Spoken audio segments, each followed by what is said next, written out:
Bonjour, tous dans la carte à Cléboa, cléboa.com. Et comme Sabino T, hein? Et comme Salongo Batouté, tous dans la Cléboa, Lelo, elle brille na Mounene, elle brille na Gaïa, elle brille na Bolitz. Lelo invité na Lelo, les a Papi Gen, les a Papi Gen, cléboa.com.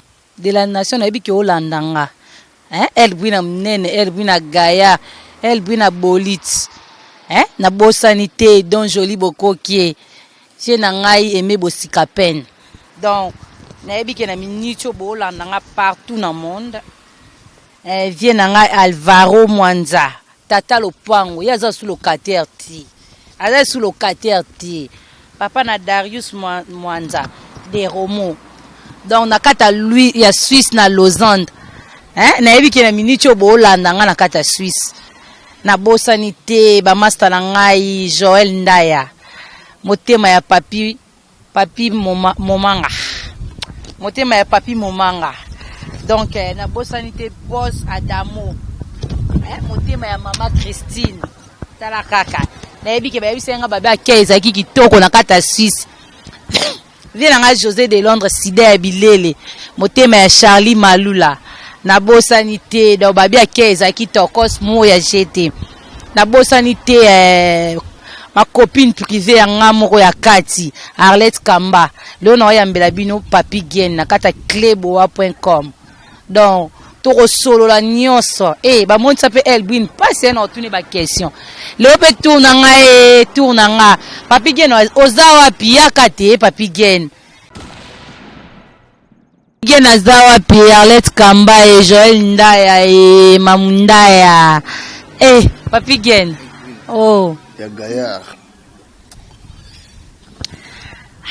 Bino mobo Monica Papi Gen tozo lukae ye ope aye.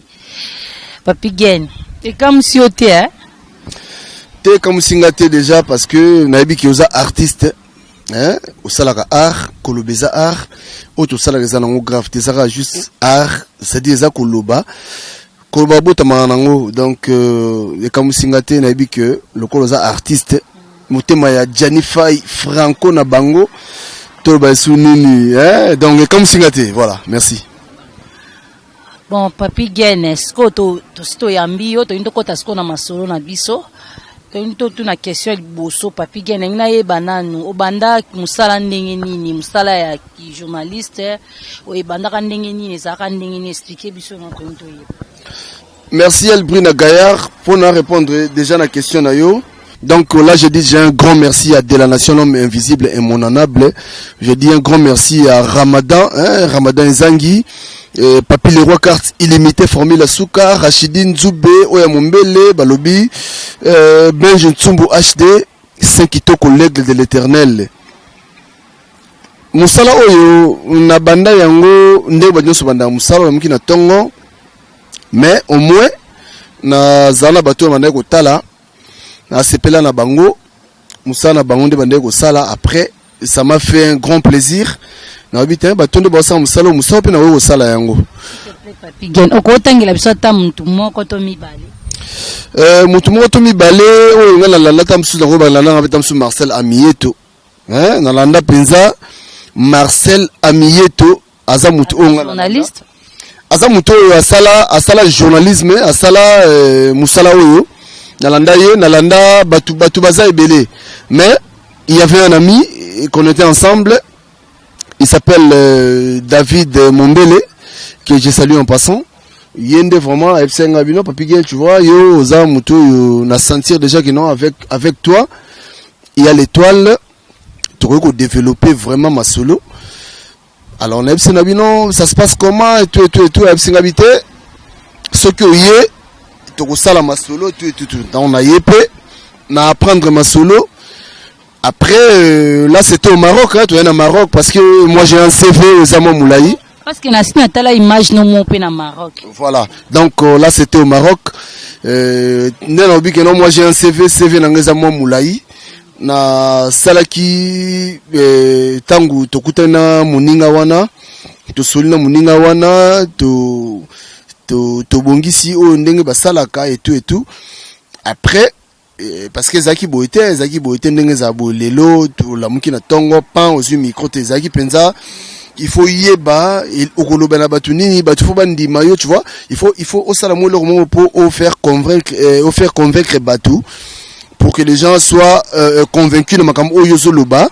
C'est-à-dire ça va mobile lingaka moi si na muki na tongo moni moi chéri mo wa chéri c'est-à-dire faut na ba parole oyo voilà après nde na mekai ko sala yango lobi lango après na ko ya poto tant na poto awa ça dit na croiser les bras tu vois ezaki difficile pour na ko affronter makambo yo nyos tous les loyo pardon pour tant yaki déjà na poto yaki po kuta déjà ki bato déjà basala ki kombo déjà pour na ko bima na kati ya bato ane ezaki pe difficile hein. Na s'appelle Noël Brune, na s'appelle Noël Brune parce que question tout El Brune Gaillard, yo faut moi précision. El Brune Gaillard, motema ya Franco na bango, Oboya, Ondima, Franco.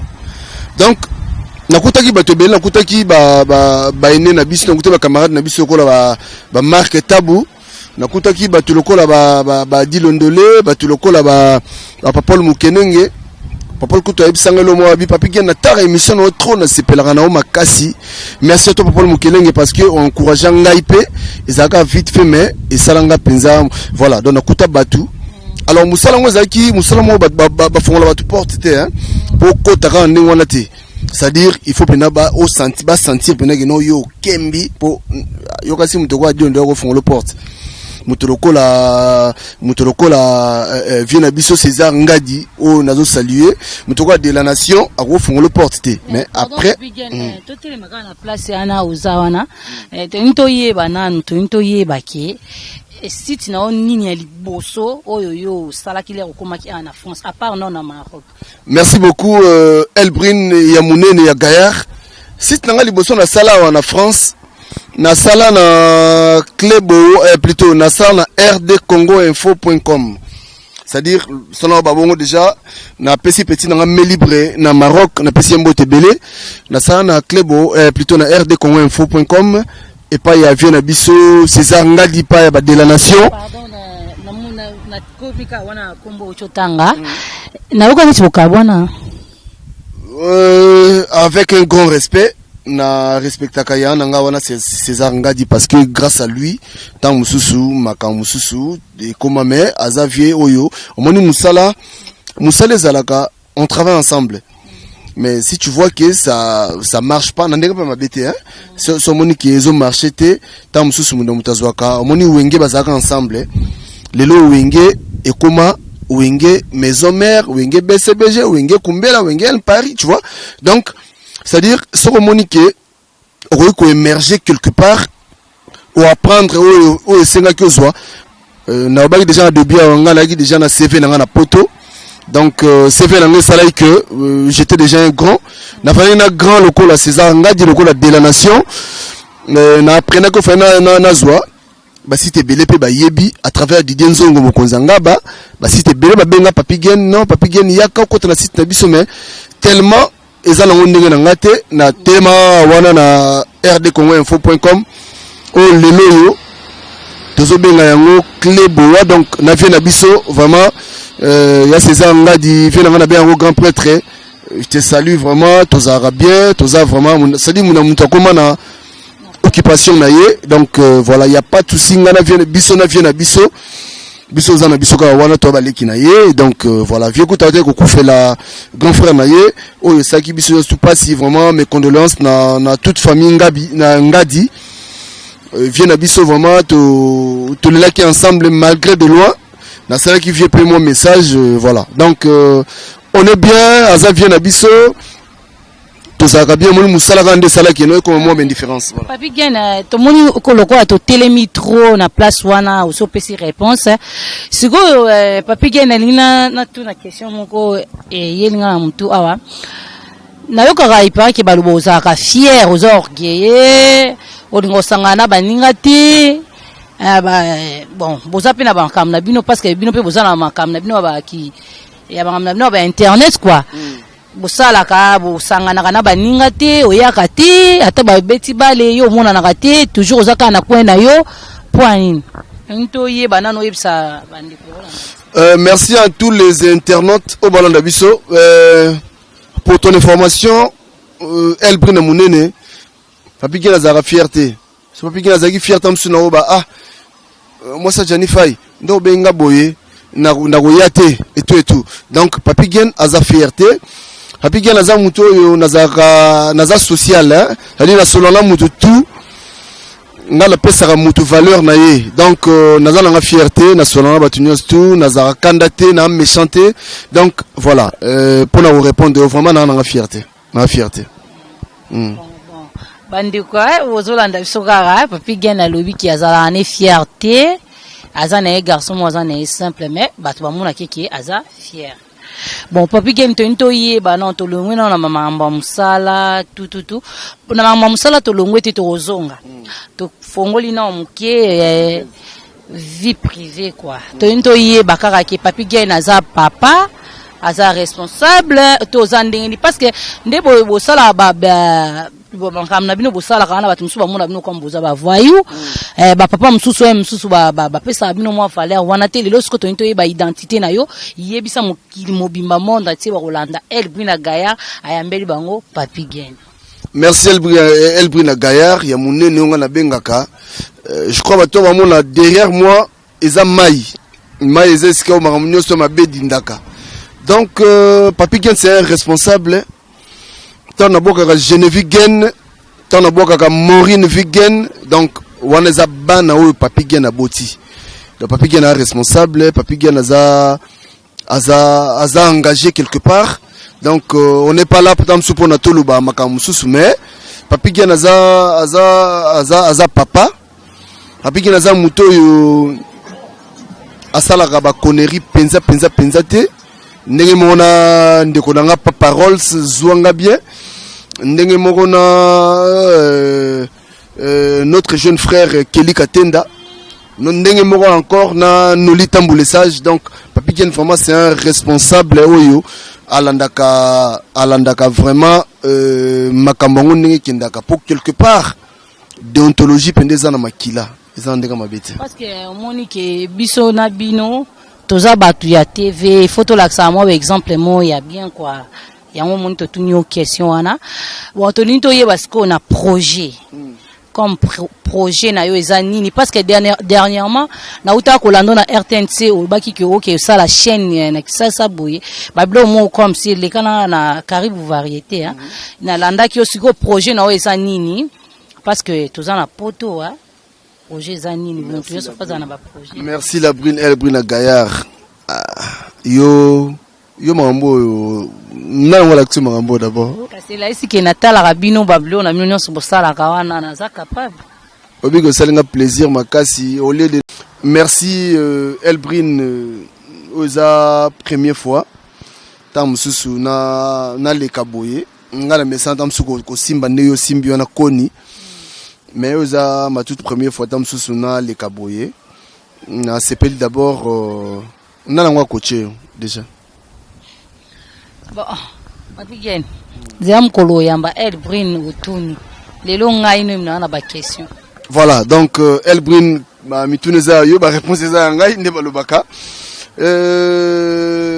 na bosele mo muke mutuna na wezaki nini kutotuna kini na lina ye ba projet na yo parce que na uta ikolando kalaming te na RTNC olubaki yo ko sala chaîne na Kisasa machin ba kambe belé bon ya on ce que to ye ba projet na yo ezanini parce que toza na poto voilà projet na ngezala ki au moni to sala makambo te juste pour limiter quand na makambo yo to sala kango parce que lobby on ne sait jamais nde balobaka.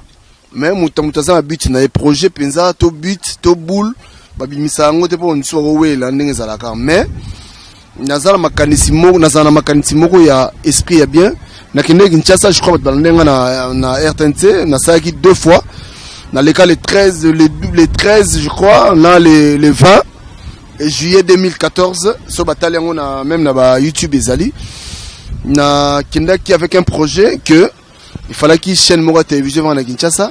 Malheureusement les partenaires tozaki na bango basolai penza bien te yango moni tu vois nous sommes des responsables to linga jamais to tokende na loyenge. Donc ça là que to doser non moi makambo wana tout est la bango, mais projet ça toujours to frapper toujours parce que tozalaka focaliser na makambo te et roi nzete tango botaka ba branche botaka ba mbouma, hein, tu vois. Donc voilà, tozala focaliser quand un jour je crois oh tonga toke au sala malgré simbagite, mais ça va aller inchallah ndeba musulman balobaka. Merci. Bon, bande ko batali bino bo moni kaka nde na yambela ki bino papi gen. Bon, naza bon les o eza première partie kaka na mulo kwa to suki awa. Naza na deuxième partie ya papi gen parce que tant awa na ezaka likambo atandi zo boma. Ngape nazo kende be bango bazo kende be to kutani ka par hasard. To kutani par hasard esengi ke na suki na nwana na bombeli bino su ya numéro msu ya sika wana bomona mtu na oyambela bino mais papi gen na ozonga lisusu na bosanité bana na ngai bébé Victoriane Faye Trecia Faye wana ba bébé d'amour ba bébé na ngai na bosanité mon boss à moi papa Richard Lukau président Jean Molayi na bosanité bota musala na bon nyonso ezaka masolo papi gen bon eloko asikeya na ngote quoi nyonso eza masolo nyonso eza masolo bon ba copine na ngai si na CPC bino te bah mis dans Facebook elle bongo de Jésus mon pote aussi ma micro bien Papi gen nini na ngai Papi gen bon okana zaki na ya oloba yango wana numéro na biso mso asikeza toujours kana kati ya cleboa.com bo retrouver ngai la sumsuti na cleboa te kasi na opesa ote papa ngani mna clôturer mama okomosenga mabanga bon to pesi pe papi gani ngapa na ngai eza ba bêtise te s'il te plaît toza ba papa toza ba maman toza na bana toza ba famille respect fezala. Donc na pesi pe micro na papi gen ngai naza nga simple na pesi pe micro akoiko kotika batuni après azongisi nga na respect Voilà, donc là je dis j'ai un grand merci Nasimba na pesi merci na la brine El Gaillard, c'est-à-dire merci à toi la brine parce que moni faut changer non moi masolongo hein masolo zaka to la mungi na tongo paf, c'est-à-dire la brine naza artiste akoya papi gen Lingi. Vraiment, je dis un grand merci à toi, la brine. Je dis merci à Ramadan et Zangi. Au monde de la brine, un binga iboye. Et salinga moi, et salinga vraiment bien. Bien, pourquoi? Parce que, Aza artiste et Oyo, Alaxi, quand même que, Kolobezara art, parce que Kolobezara facilité. Donc, pour Nangaï, qu'on remercie Batuzaka, on a pesi merci na Benjen Tsumbu, na Ramadan Ezangi, na Senkitoko, na Tedimo la quoi ça sert, na Florette Lowawa, hein, où il y a Tedimo la quoi ça sert. On a pesi encore un grand merci na de la nation l'homme invisible, immonanable, introuvable.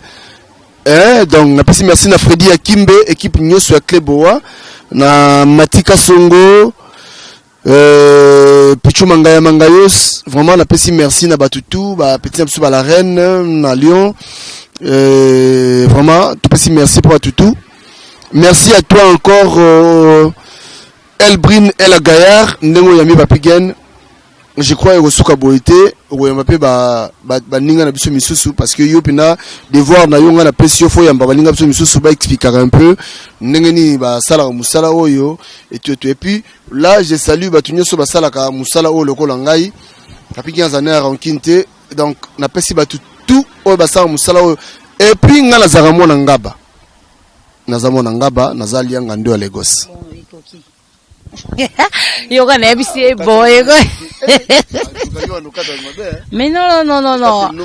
Mon tetozate tozo sala moni papi gen tosto clôturer ki mais tozo ngomke tozo sala musala oyo tozo bato balanda biso nanda ko ba camarade na biso te faut respect prezala na bosanité na Alvaro Mwanza tata Lopango papa na Darius Mwanza roman na kata Suisse boss Adamo motema ya mama Christine babi akia ezalaki tokos po ye moko franco ba comédien ya yebisi biso akia ezalaki tokos maintenant c'est le cas qui bien ba comédien nyonso bazaki kuna na bosani te na kata Suisse ma copine na sepela na vidéo tindelaki ngai Amanda na sepeli makasi na non komi donc ça nga bien moko zula na mona vidéo wana donc na sepela na ngoma makasi Amanda Feza bon na bossa inte ba artiste comédien nyonso o bazaki na Suisse pa ya José donc na sepeli na beleka ki bien ebi keleka bien na bossa inte na nyonso bolinga elle pour na munene boka mona binote ba nyonso eza masolo eloko asika ezate bon na kata Londres moto mo prêtre ngade de ngadios vient na biso moko hein na bosanité vient na nga aimé bo sikapen na bosanité na don joli bokoki bon na suki na nga wana ba gros bon ba mina nga tu ya Facebook na lingi bino mingi hein respect toujours bon mutu moko hein po titre émission comme na ngo bayambaka lelo ngani mna yambi bango voilà titre ngwana mais pour na bakse mutu moko ezakaka po bakata osuki obima boye à Strasbourg Saint-Denis chai tambwe nzambe ya bakwa faire merci nasuki bon wana tusuki wana na sepeli bolanda na numéro mususu ya sika okomona mutu no yambela bino donc nazo luka bango o baza besoin ba sele émission na elle brina munene o baza besoin tout à elle ba